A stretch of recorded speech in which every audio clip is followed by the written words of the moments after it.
July 22 വിശുദ്ധ Mary Magdalene.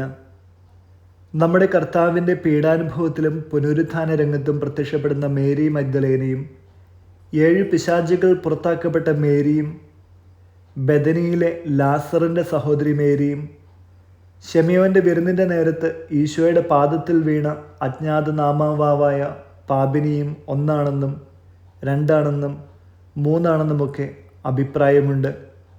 ശെമയോൻ്റെ വിരുന്നിൻ്റെ നേരത്ത് കർത്താവിൻ്റെ പാദങ്ങൾ കണ്ണുനീരുകൊണ്ട് കഴുകിയ പാപിനി മേരി മഗ്ദലേന അല്ലെന്നാണ് ആധുനികർ പലരും പറയുന്നത്. 7 പിശാചുകൾ ബാധിച്ചിരുന്ന മേരി മഗ്ദലേനയും ലാസറിൻ്റെ സഹോദരി മേരിയും ഒന്നാണെന്ന് അനേകർ അഭിപ്രായപ്പെടുന്നു. 7 പിശാചുകൾ ആവസിച്ചിരുന്ന മേരി പാപിനിയായിരിക്കണമെന്ന് സങ്കല്പിക്കുകയാണെങ്കിൽ ശെമയോൻ്റെ ഭവനത്തിൽ കർത്താവിൻ്റെ പാദത്തെങ്കിൽ വീണ പാപിനി ആ പിശാചുഗ്രസ്തയാകാം. അതിനാൽ ഓരോരുത്തരും അവരവരുടെ മനോധർമ്മമനുസരിച്ച് മേരി മഗ്ദലേനയെ കാണുന്നുണ്ട്. ഗാഗുൽത്തായിൽ മേരി മഗ്ദലേന കുരിശിനരികെ നിന്നതും മൃതശരീരത്തിൽ സുഗന്ധദ്രവ്യങ്ങൾ പൂശിയതും ഉദ്ധിതനായ ഈശോ മേരി മഗ്ദലേനയ്ക്ക് ആദ്യം പ്രത്യക്ഷമായതും അനിഷേധ്യ വസ്തുതകളാണ്. തന്നിമിത്തം ഈശോയെ അത്യധികം സ്നേഹിച്ച ഒരാളാണ് മേരി മഗ്ദലേന. അത് ഈശോയുടെ പാദങ്ങൾ കണ്ണുനീരുകൊണ്ട് കഴുകിയ പാപിനിയാണെന്നുള്ള പ്രാചീന ചിന്താഗതി സ്വീകരിച്ച് ധ്യാനിക്കുന്നവർക്ക് ഈ വിശുദ്ധയുടെ ജീവിതം എത്രയും ആശ്വാസസംദായകമായ ഒരു ചിന്താവിഷയമാണ്.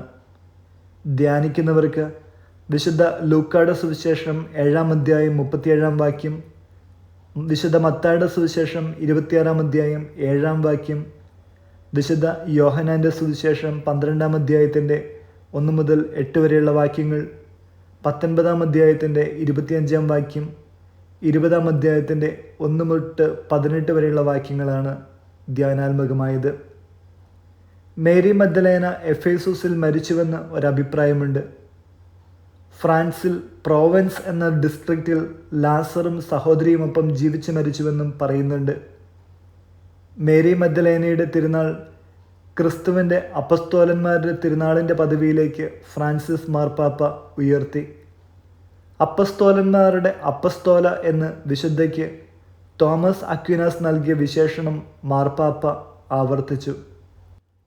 ക്രിസ്തു ഉയർത്തുവെന്ന് സർവ്വജനപദങ്ങളോടും അറിയിക്കേണ്ട സന്ദേശം അപ്പസ്തോലന്മാരെ അറിയിക്കുന്നത് മേരി മഗ്ദലേനയാണ് എന്ന് വിശുദ്ധ യോഹന്നാൻ്റെ സുവിശേഷം 20-ാം അധ്യായത്തിൻ്റെ 17-18 വാക്യങ്ങൾ സാക്ഷ്യം നൽകുന്നു.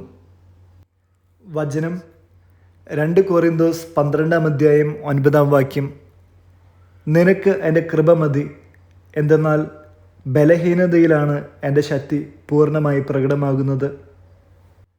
വിചിന്തനം.